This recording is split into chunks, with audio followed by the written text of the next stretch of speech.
Okay, so we're going to get a little more detail about what a thermal expansion valve is and what it does. I have one right here in my hands that you take a little closer look at. So this is obviously an older used component, but it gets the job done. So we've got an inlet and an outlet on this valve, and so this would be the valve inlet, this would be the valve outlet, and then we have this tube on here, which is referred to as a capillary tube. Now that tube, we'll explain where that goes in a minute here. But I went ahead and I pulled up an image online for us to take a look at to see what's going on inside here. So let me get that up.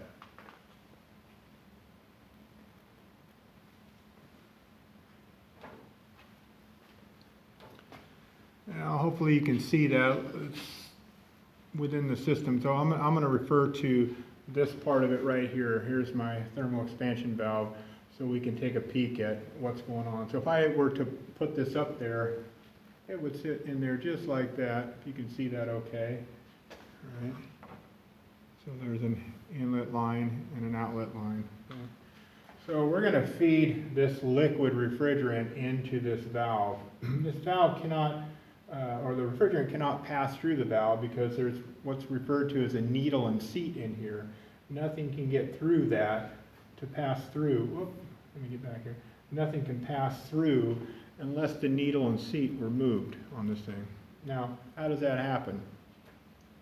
Well, first of all, the amount of refrigerant going into this thing is really determined on how cool or hot is the evaporator inside the vehicle. So that's where the capillary tube comes in place. If we take this capillary tube and we attach it so it's in direct contact, meaning surface contact, right here, we give it surface contact onto this pipe leaving the evaporator, then it will sense the temperature leaving the evaporator. Okay. What's inside this tube?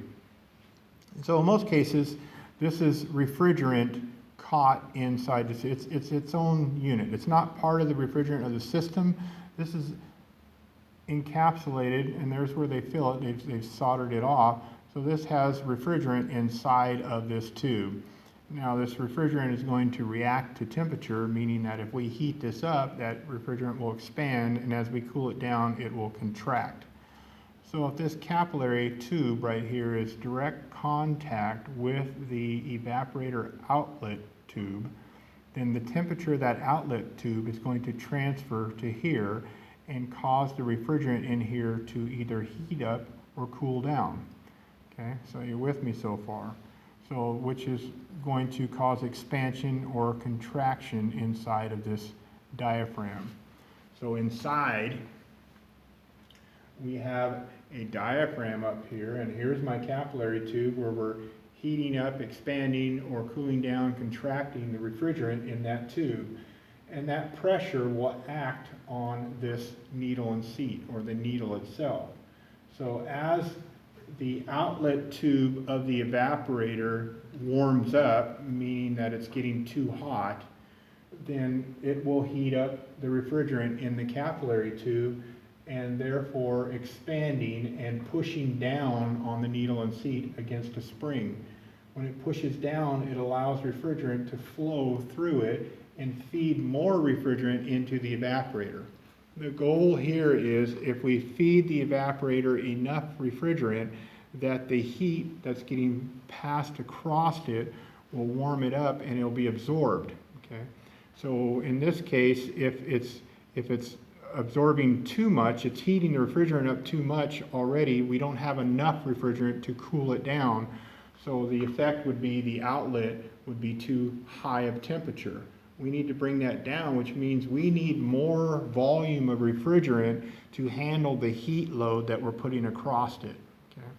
So if we let more refrigerant in, the adverse effect would be we would have more cooling capacity, and therefore the outlet line of the evaporator will drop in temperature. When that drop in temperature occurs, well, the drop in temperature in the capillary tube will also drop.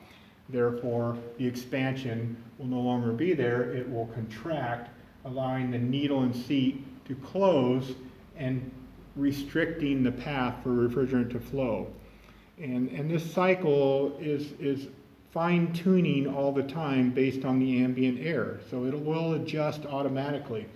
There is no cycling of the AC clutch on this for the most part, because we can regulate what's going in the evaporator through this expansion valve.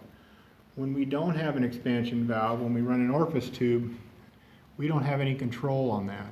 So it's up to the compressor to control that by going on or off. Okay? All right, so there you go. There's your thermal expansion valve.